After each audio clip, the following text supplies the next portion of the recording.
Halo teman-teman, bertemu lagi bareng gue Zakir Al-Fatih.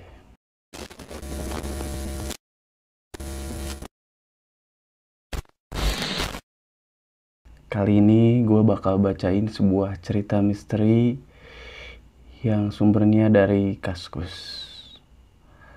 Untuk lengkap ceritanya gue bakal kasih link di deskripsi.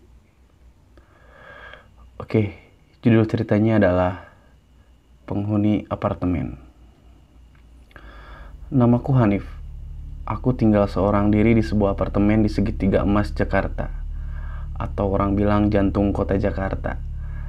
Aku sendiri seorang pekerja kantoran yang bekerja di salah satu perusahaan asuransi yang memang bermarkas di ibu kota. Sudah beberapa bulan ini aku hidup sendiri semenjak perceraianku dengan istriku.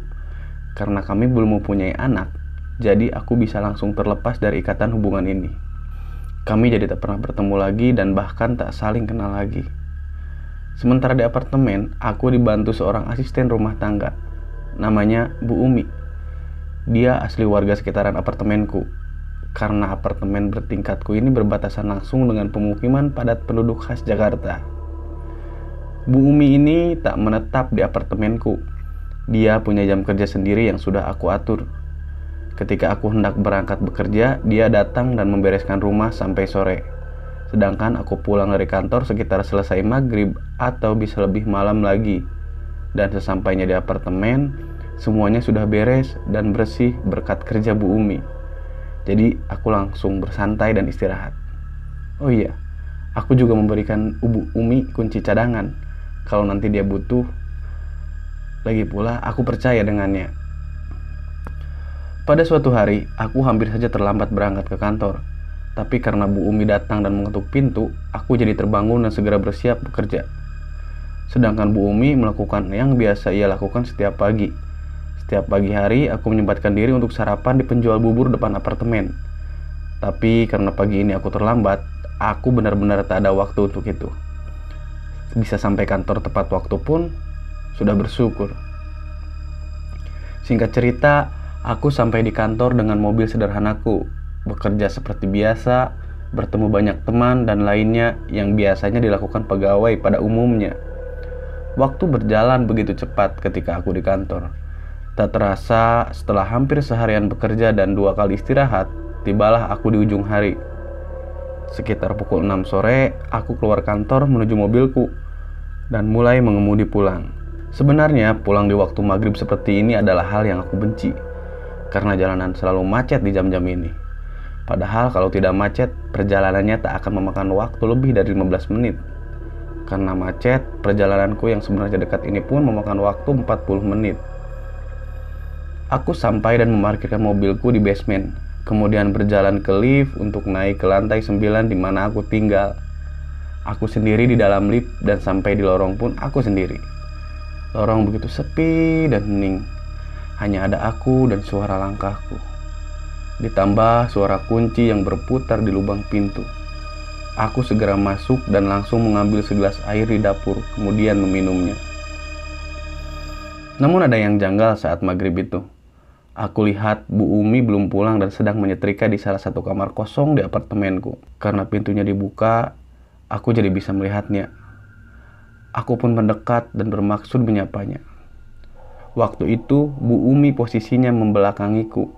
Kepalanya menunduk sambil fokus menyetrika bajuku. Kan bisa besok pagi, Bu. Ibu pulang aja, kataku pada Bu Umi. Enggak, Mas. Sekarang aja deh.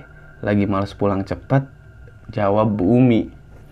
Aku berpikir mungkin Bu Umi sedang ada masalah dengan anak-anaknya di rumah. Jadi aku membiarkannya dan tak menaruh curiga apapun. Ya udah Bu, saya bikinin teh ya, ucapku dengan maksud baik. Aku segera berjalan menuju dapur untuk membuat segelas teh manis. Cangkir sudah ada dan teh pun tersedia. Jadi tinggal aku buatkan saja untuk dia. Kasihan dia bekerja seharian. Mungkin sekali-kali aku juga harus melakukan ya sesuatu yang baik untuknya. Di saat aku sedang membuat teh, ada sesuatu yang membuatku tersentak. Membuat jantungku berdegup kencang. Aku kaget bukan main ketika mendapat sebuah pesan singkat dari Bu Umi di ponselku. Dalam pesan chat tersebut, Bu Umi berkata, "Mas Anip, maaf mas, saya pulang siang ya. Mohon maaf mas, hari ini saya nggak bisa lama-lama." Begitu ucapnya dalam pesan. Jadi Bu Umi sudah pulang sejak siang hari tadi. Lalu siapa yang sedang menyetrika di kamar kosong itu? Astaga, aku segera menghubungi Bu Umi. Langsung aku berjalan ke balkon dan menelponnya saat itu juga.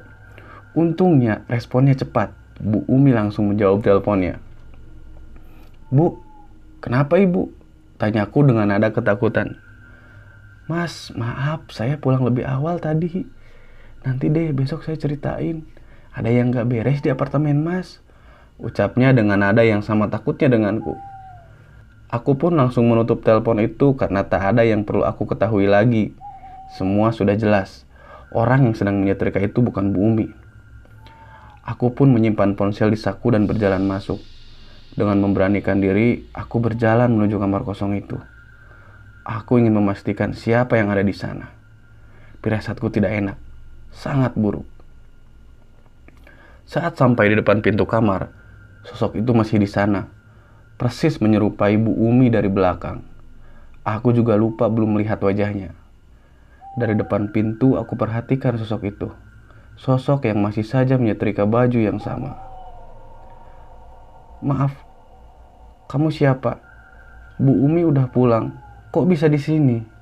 Saya panggil security loh," ucapku dengan maksud mengancam.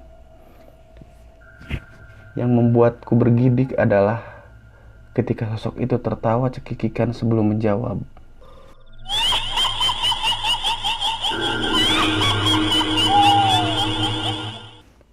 "Loh, memang kamu belum sadar juga?"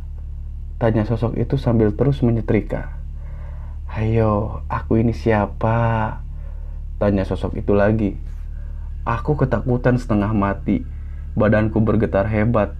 Ingin rasanya aku lari, tapi entah kenapa mataku rasanya ingin melihat sosok itu. Kemudian sosok itu menoleh. Kemudian berdiri menghadapku, memperlihatkan wajahnya yang rata, tanpa mata, hidung, dan mulut. Benar-benar rata. Aku pun segera lari sambil berteriak saking takutnya. Aku tinggalkan apartemen. Langsung aku lari ke lift untuk turun ke lantai bawah. Selama di lift, tak henti-hentinya aku istighfar. Astaga, sosok apa yang baru saja kulihat? Makhluk halus. Kenapa ada di apartemenku? Gara-gara kejadian itu, aku tak tidur di apartemen malam itu. Aku terpaksa tidur di rumah orang tua di Bekasi yang lumayan jauh jaraknya. Keesokan harinya, aku berangkat kerja seperti biasa. Bu Umi kusuruh untuk tidak datang ke apartemenku karena aku sedang tak di sana. Setelah pulang kerja, aku berkunjung ke rumah Bu Umi. Aku ceritakan apa yang aku alami kemarin. Dan ternyata Bu Umi pun mengalami hal yang sama. Itulah alasan kenapa Bu Umi pulang lebih cepat. Bu Umi bilang kalau makhluk itu menyerupai aku. Namun setelah menoleh, wajahnya rata. Setelah aku dan keluargaku menggelar pengajian kecil di apartemen, barulah aku berani lagi menempati apartemen itu. Sekian cerita mistis kali ini.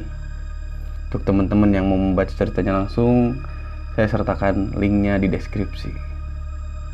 Terima kasih sudah mendengarkan. Jangan lupa like, comment, dan subscribe. Terima kasih.